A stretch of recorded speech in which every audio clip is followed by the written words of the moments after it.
Tal, soy Martín y bueno, voy a introducir la unidad uno de probabilidad estadística, ¿sí? Yo trabajo en probabilidad estadística en la UTN Facultad Regional de Buenos Aires, ¿sí?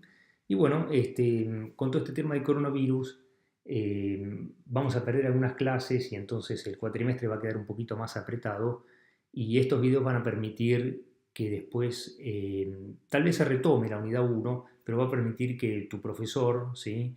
Que puede ser Débora, bueno, Débora es una de las titulares de cátedra. Hay otra Débora también, Paula, Patricia, Abigail, Tito, no sé si me estoy olvidando de algún profesor, Fanny, Cristina. Bueno, hay un montón de docentes en la cátedra y ellos por ahí retoman la unidad uno sin darle bolilla a esto, pero por ahí esto les permite avanzar más rápido gracias a que vos ya vas a haber entendido algo, o tal vez directamente retoman, arrancan de la unidad 2, ¿sí? Eso se irá viendo, te pedimos que entiendas porque esto es una situación evidentemente excepcional, ¿sí? Pero bueno, la unidad uno trata sobre espacio muestral, definición de probabilidad, vamos a hablar de ejemplos, ¿sí? Y bueno, obviamente, ¿cómo debería empezar una cátedra de probabilidades y estadística? Y bueno, con la definición de probabilidad, ¿no? Obvio. Lo que pasa es que no es tan inmediato, ¿sí? Uno no puede arrancar eh, ya con la definición de probabilidad porque requiere introducir ciertos conceptos, ¿sí? Entonces vamos a hacer que esto sea lo más similar a una clase posible y bueno, vamos a ver cómo sale, ¿sí? Bueno, se acostumbra a empezar la definición de probabilidad, ¿sí? O la primera clase de probabilidad definiendo lo que es un experimento, ¿sí? Un experimento es toda acción o procedimiento que origina resultados, ¿sí? No importa mucho que vos te aprendas esto de memoria, lógicamente, pero es importante que sepas que los experimentos se pueden dividir en dos casos. Los determinísticos, ¿sí? Que tienen un solo resultado posible, y los aleatorios que tienen más de un resultado posible. Habría forma de meter este acá, pero no es lo que nos importa, ¿sí? En este momento. Y por ejemplo, un buen ejemplo de experimento determinístico podría ser agarrar la función f de x igual a x cuadrado y evaluarla en la abscisa 8. ¿Sí? Entonces, si yo la calculo, me va a dar 64, calculo f de 8 me va a dar 64, si vos lo calculás te va a dar 64, y si tu primo lo calcula, le va a dar 64 o está mal, digamos. Entonces, ¿ves? Eso tiene un solo resultado posible. Los aleatorios, en cambio, tienen más de un resultado posible. Esos son los que nos interesan a nosotros. Y estos no están, digamos, en esta materia, a menos que sea un caso trivial que no nos importa en este momento. Y, por ejemplo, ¿cuál podría ser un experimento aleatorio? Y bueno, tirar un dado, ¿sí? Si yo tiro un dado y observo qué número salió, y bueno, puede producir el resultado 1, 2, 3, 4, 5 o 6, ¿no es cierto? Bueno, entonces el experimento de tirar un dado y observar qué número salió es un ejemplo de un experimento aleatorio, ¿sí? Asociado a la idea de experimento aleatorio viene un concepto importante para nosotros que es el de espacio muestral, ¿sí? Bueno, se llama espacio muestral al conjunto de resultados posibles de un experimento epsilon. Por ejemplo, si fuera el experimento arrojar un dado y fijarse qué salió, bueno, el espacio muestral que lo acostumbramos a denotar por S, algunas veces se pone S sub epsilon, diciendo que es el espacio muestral asociado a epsilon, pero cuando no hay ambigüedad uno dice que S es el espacio muestral asociado a epsilon, y bueno, ese sería 1, 2, 3, 4, 5 y 6, ¿no? O sea, acá tenemos un ejemplo 1. Se arroja un dado y se observa que salió. Y bueno, el espacio muestral sería del 1 al 6, ¿no es cierto? Como ejemplo 2, también bastante trivial, se arrojan dos dados y se calcula la suma de los números observados, ¿sí? La suma de los números observados. Bueno, ahí uno ya no es un resultado posible, ¿no? Porque como mínimo, digamos, en cada dado sale un 1, entonces la suma de dos dados da como mínimo 2. Tal vez da 3, 4, 5, 6, ¿no? 10, 11 o 12, que sería el máximo, que es cuando salen los 2, 6 y 6, ¿no es cierto? Bueno, entonces acá tenemos dos ejemplos, ¿sí? De experimentos con sus espacios muestrales asociados, ¿sí? Eh, Ahora viene un concepto importante que es el concepto de suceso o evento, ¿sí? Y la definición es así, mira, C epsilon un experimento y S su espacio muestral, ¿sí? Se llama suceso o evento a cualquier subconjunto del espacio muestral. Bueno, ahí falta una L, del espacio muestral, ¿sí? Eh, en general esto requiere una pequeña explicación, pero digamos que cualquier subconjunto del espacio muestral lo vamos a considerar como un suceso. Y los sucesos los vamos a denotar con letras mayúsculas A, B, C, etc. ¿Sí? Hay una definición un poco más matemática que es todo subconjunto medible, pero no le vamos a dar bolilla ahora y de preocupate que no va a entrar en los exámenes esa idea. Pero para que sepas que hay una forma un poco más matemática de decir esto, ¿sí? No le des bolilla a eso que te dije en el sentido de que solamente queremos que sepas que hay una forma un poco más rigurosa de decirlo, pero en nuestro caso un suceso es un subconjunto del espacio muestral y lo denotamos A, B y C, ¿sí? Por ejemplo, si se arrojan dos dados y se calcula la suma de los números observados, habíamos quedado que el espacio muestral era este que está acá, del 2 al 12, ¿sí? Bueno, un suceso, por ejemplo, un suceso podría ser el conjunto A que contiene a los elementos, digamos, pares, ¿sí? A los números pares de este espacio muestral, 2, 4, 6, 8, 10, 12. Entonces, bueno, uno podría decir que ocurrió el suceso de que la suma de los dos dados es un número par. ¿Mm? Bueno, ese es el suceso A. O B podría ser 7, 8, 9, 10, 11, 12. O sea, la suma fue mayor o igual a 7. ¿Sí? Ves que estos son subconjuntos del espacio muestral. ¿Sí? Son subconjuntos del espacio muestral. Y bueno, entonces son sucesos. ¿Sí? Un suceso es cualquier subconjunto del espacio muestral. Obviamente, ¿a qué estamos yendo? Bueno, a tratar de definir la probabilidad de un suceso o de un evento. ¿Está bien? Te pido que tengas un poco de paciencia porque te decía que no es inmediata la definición de probabilidad. Ahora, ¿qué estructura matemática, ¿sí? ¿Qué estructura matemática tienen los sucesos? ¿Sí? Bueno, si ese es un espacio muestral asociado a un experimento epsilon, el conjunto de sucesos de ese, ¿sí? El conjunto de todos los sucesos, todos los subconjuntos de ese, forma un álgebra. Tampoco es muy importante esto y desde el punto de vista matemático es un poco más difícil. Forma lo que llama una sigma álgebra, ¿sí? Si acá los conjuntos a veces son medibles de ese, pero vos no te preocupes, porque lo que a mí me importa es que vos sepas qué significa en español que el conjunto de sucesos forma un álgebra, ¿sí? Bueno, básicamente lo que está queriendo decir esto es que si A y B son sucesos, entonces la intersección de dos sucesos es un suceso. La intersección de dos sucesos es un suceso. Si A y B son sucesos, la unión es un suceso, ¿sí? Inclusive acá se puede intersecar varios n y hasta infinito numerable también, ¿sí? Y también acá lo mismo con la unión, ¿sí? Y también si es un suceso, el complemento también es un suceso. Por ejemplo, ¿cómo quedaría en nuestro caso? Mira, si A es un suceso, es un subconjunto del espacio muestral. Y B también es un suceso, ¿no? Es un subconjunto del espacio muestral. Vos fíjate que lógica hay, ¿sí? Lógica hay sacando la extrema lógica matemática. O sea, A es un suceso, B es un suceso. Y acá me dicen que esto forma un álgebra. Bueno, en español, si A y B son sucesos, A intersección B es un suceso. Entonces, ¿cómo me calcularía yo el suceso A intersección B? Bueno, vos recordá que un suceso es un subconjunto. Entonces, esto hace referencia a la intersección ordinaria de conjuntos. ¿Cómo se define conjunto A intersección B? Bueno, como los elementos que están en A y en B.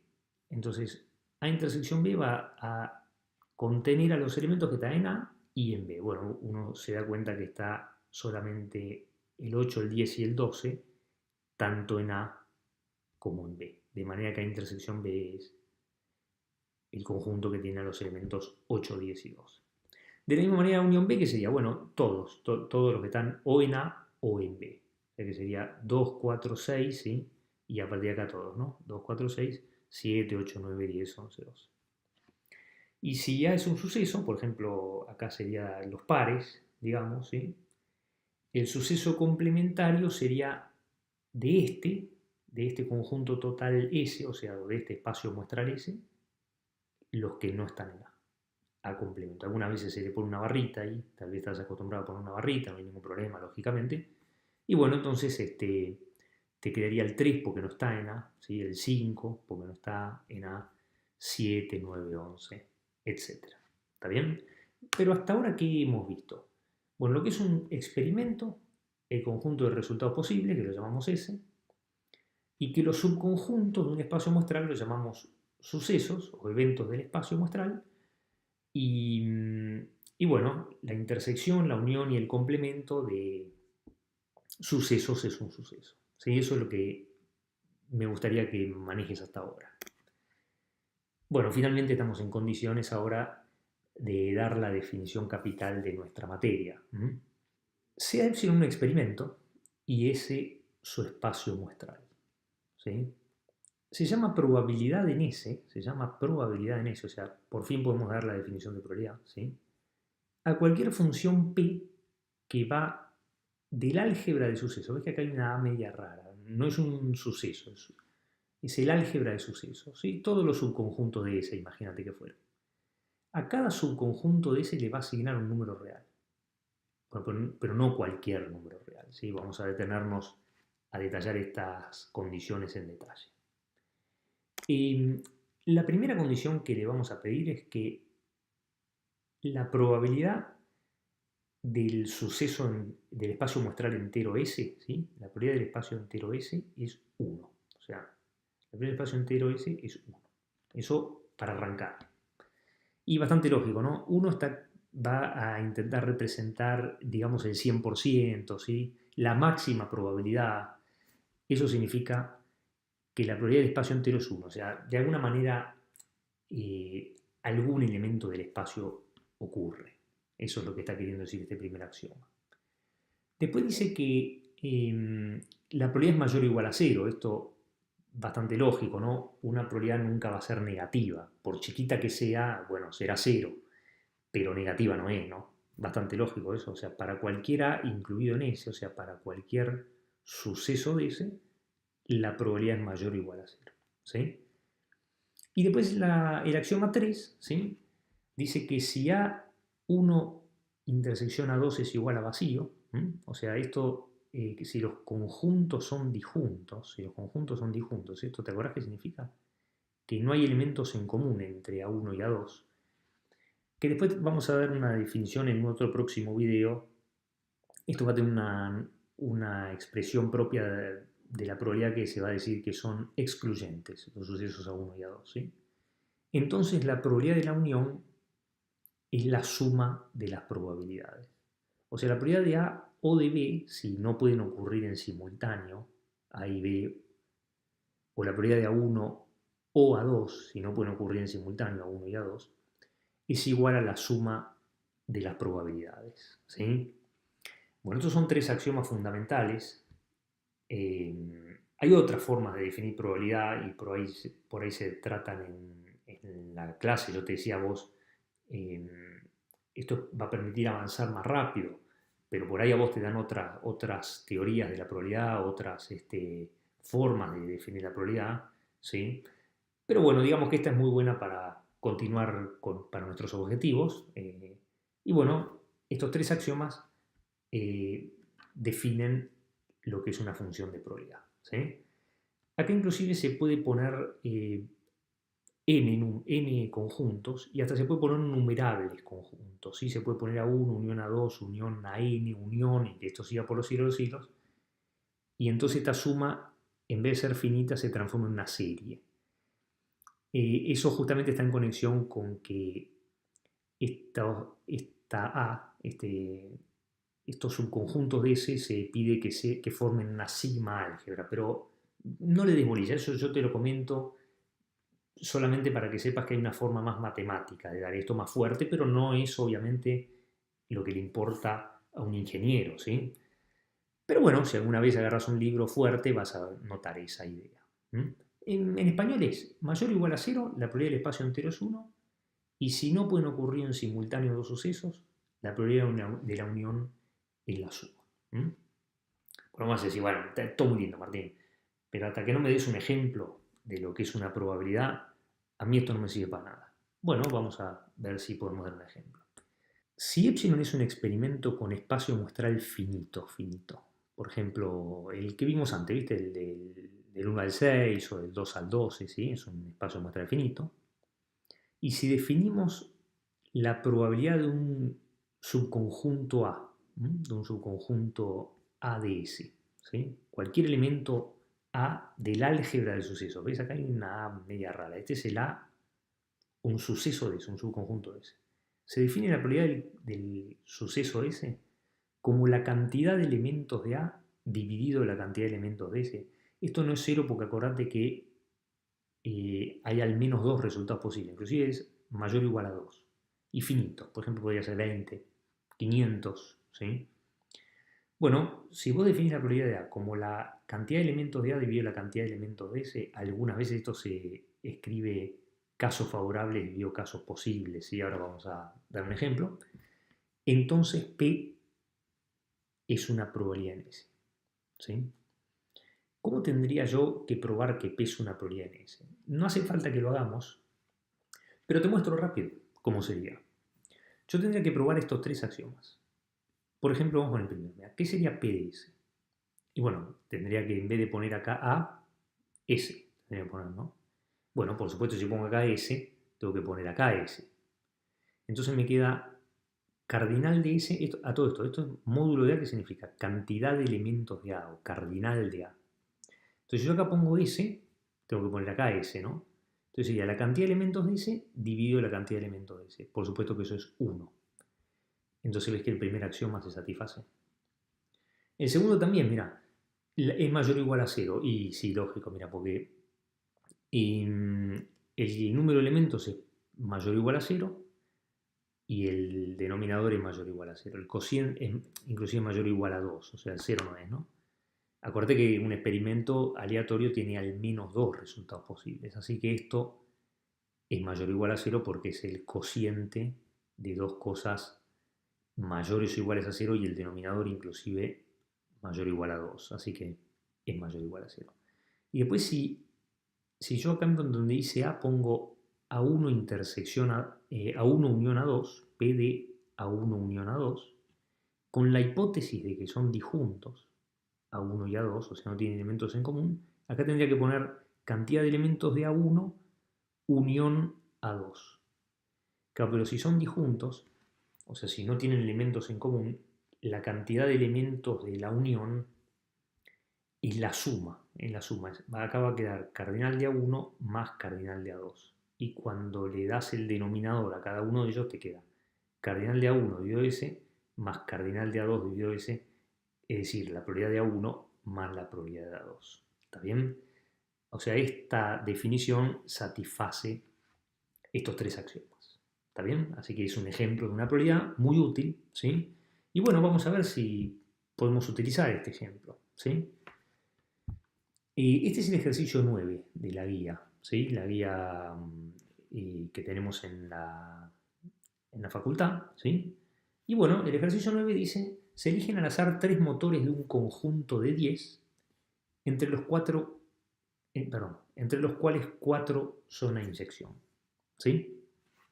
Bueno, el ejercicio dice, hallar la probabilidad de que ninguno sea inyección, a lo sumo uno sea inyección, al menos 2 sean a inyección, ¿sí? Bueno, vamos a hablar varias cosas porque es el primer ejercicio, por ahí habría que haber hecho alguno de escribir algunos espacios muestrales, ¿sí? Pero bueno, obviamente te pedimos que si querés mires la guía y hagas alguno más extra. Por ahí este es un poquito difícil para arrancar, pero yo confío en tu inteligencia, por eso ya estás en probabilidades, ya pasaste análisis 1, álgebra lineal, álgebra y geometría, muchos hicieron ya análisis 2, algoritmos, qué sé yo, un montón de materias que muestran que vos podés saltearte algunas cosas básicas y ya proceder a ejercicios como este, ¿sí? Pero de cualquier manera queremos explicarlo como corresponde.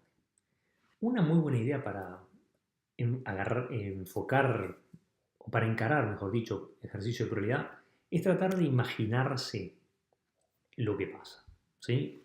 Acá me dicen que hay 10 motores, ¿ves? Acá hay un conjunto de 10 motores y 4 son a inyección. Podrían ser esto, mira, 1, 2, 3, 4, estos son I de inyección, ¿sí? Y acá M son 6M, ¿ves? Acá hay 6M, que son cualquiera, motores cualesquiera, no a inyección. Estos son a inyección y estos no son a inyección, ¿sí? ¿Ves? Entonces acá se eligen 3 motores, se eligen 3 de estos, de un conjunto de 10 de los cuales 4 son a inyección. ¿Ves? Más o menos esto modeliza este enunciado, ¿sí? Y el ejercicio dice, hallar la probabilidad de que ninguno sea inyección, a lo sumo uno sea inyección, al menos 2 sean a inyección, ¿sí? Entonces, bueno, yo elijo 3. Acá dice, se eligen 3 motores al azar. Y me preguntan la probabilidad de que ninguno sea inyección. Y yo qué sé, no sé. Bueno, yo me tengo que imaginar, digamos que elijo 3 motores. ¿Ves? Yo elijo 3 motores al azar. Bueno, acá ninguno es a inyección. No, no. Acá hay uno que es a inyección. ¿Ves? Este no sería un caso favorable a que ninguno sea inyección, ¿sí? A ver, vamos a ver otro caso. No hay, no hay inyección, no hay inyección, tampoco. ¿Ves? Ahora sí se dio, ninguno fue inyección. Ninguno es a inyección, ¿no es cierto? Entonces, bueno, ves que algunas veces se da que es a inyección y otras veces que no. Que hay alguno a inyección y acá no hay ninguna inyección. Algunas veces se da lo que a vos te piden y algunas veces no. La pregunta es, ¿con qué proporción o con qué probabilidad se te da que ninguno es a inyección? ¿Sí? Bueno, entonces podemos justamente utilizar la definición anterior. Yo ahora te voy a explicar un poquito más en detalle esto porque no es tan fácil como parece, ¿sí?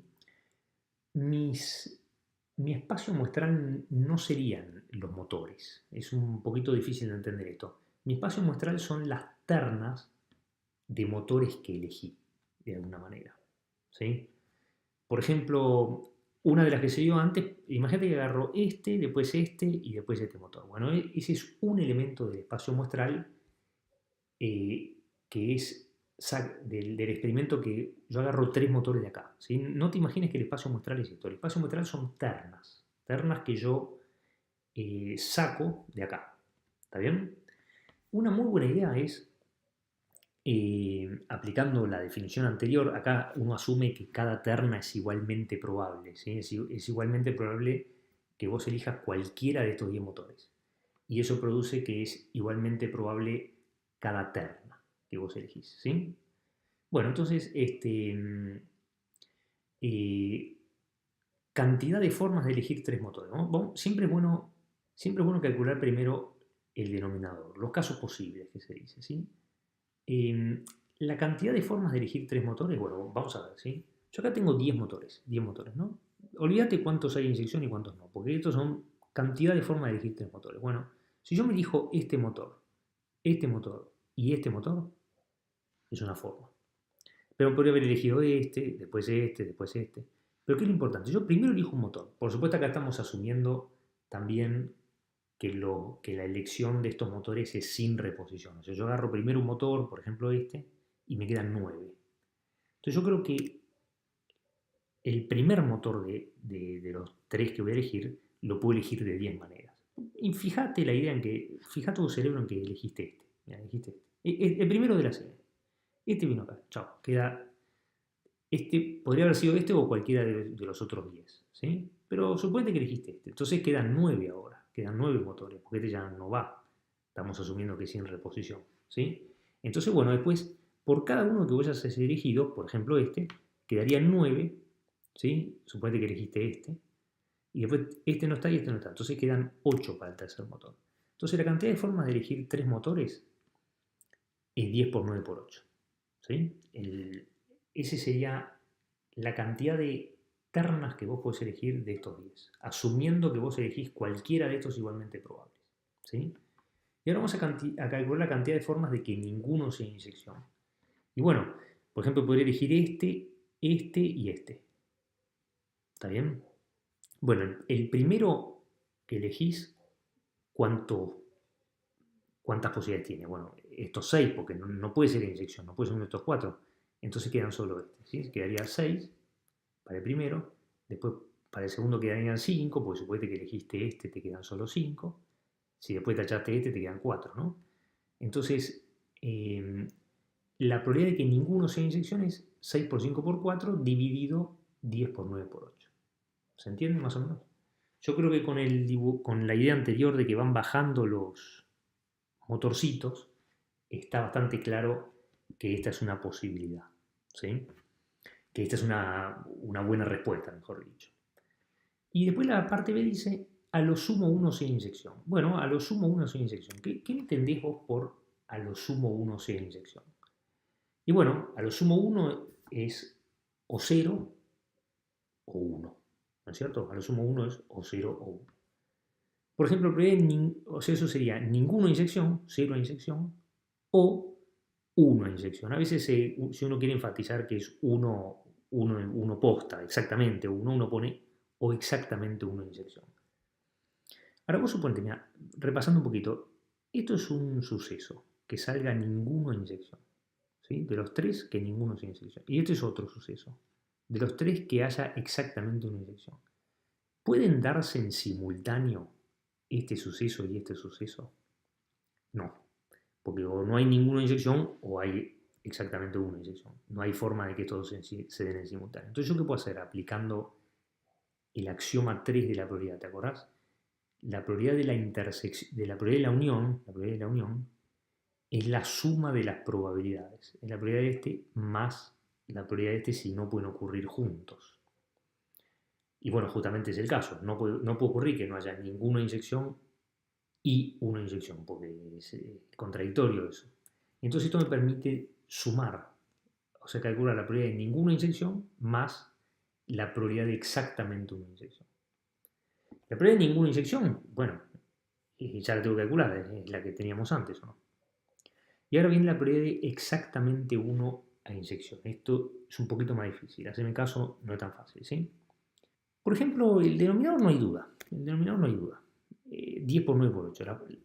¿Cuál es la probabilidad de exactamente 1 inyección? Bueno, de todos los casos que puedo elegir para elegir 3 motores de 10, el denominador sigue siendo el mismo. Pero ahora tengo que contar en el numerador las ternas que tienen exactamente una inyección. Bueno, hay una idea muy fácil. Acá hay 4 inyecciones, empecemos por poner 4, porque tengo 4 posibilidades, cualquiera de estos 4. Ahora, después tiene que venir uno, no puede venir otro a inyección porque ya no hay uno a inyección, va a haber 2. Entonces tiene que venir uno de estos 6, ¿no? Tiene que venir uno de estos 6. Por cada uno de estos 4 que elijas, tiene que venir uno de estos 6. Por ejemplo, suponete que viniera este sacarlo de tu cabeza. Entonces quedan 5. Entonces, por cada uno que hayas elegido de estos, y por cada uno que hayas elegido de estos, te quedan 5 motores no a inyección. Pues no puedes poner uno de estos porque ya sería otra inyección. Entonces, de los 5 que quedan, elijo cualquiera. Y entonces me queda 4 por 6 por 5. Pareciera que esto está bien, ¿no? Pareciera que esto está bien. Pero no está bien, mira. ¿Sabes por qué no está bien? Porque yo en el denominador, yo conté como que me importaba el orden en el cual yo elegía los motores. Por ejemplo, si yo elijo este motor y este motor, ahí elegí una de las 10 por 9 por 8 formas de elegir 3 motores. Pero si hubiera elegido este como primero, este como segundo y este como tercero, o este como primero, este como segundo y este como tercero, las estoy contando distintas o no. ¿Está bien? Entonces en el numerador yo tengo que contar distinta la terna que tiene esta inyección, este y este no, que si elijo este y este, o sea, si yo me agarro esta inyección, vamos a fijar esto, mira. Me agarro estos 3, ¿sí? Entonces, bueno, la cantidad de formas de elegir una inyección es 4 por estos 4, 6 por cualquiera de estos 6 y 5 por, bueno, cuando quito uno de estos me quedan 5. Claro, pero estas son la cantidad de ternas que tienen el primero a inyección. Vos imagínate que hubiera estos tres, que agarras estos tres, ves que tiene uno inyección. Bueno, este que es inyección podría venir acá, al medio, de manera que te quede MIM, o podría venir acá al final, que sería MMI. Digamos que este 4 vendría al medio o al final. ¿Sí? Entonces, bueno, este número, como el 4 puede agarrar tres posiciones, el que es esa inyección, habría que multiplicarlo por 3. ¿Está bien? Bueno, si querés, fíjate la respuesta, pero vas a encontrar que esto da, si lo simplificas, da 0,1666 o un sexto, y esta da 2 tercios, ¿sí? 0,666, que esta es la respuesta que nos da Débora en la guía. Es una guía muy interesante porque tiene los ejercicios muy bien elegidos, prácticamente no tiene errores de respuestas, ¿sí? Está bastante revisada, así que te recomiendo, por ejemplo, que te hagas el C, ¿sí? Que te hagas el C, vas a ver que te va a salir sin falta, y si tenés ganas, mirate el ejercicio 8 de la guía, estoy seguro que te va a salir. Bueno, nos vemos en el próximo video donde vamos a hablar un poquito de unas consecuencias de los axiomas de la probabilidad, sucesos excluyentes, vamos a ir a probabilidad condicional, una parte muy interesante. Bueno, nos vemos en el próximo video. Gracias.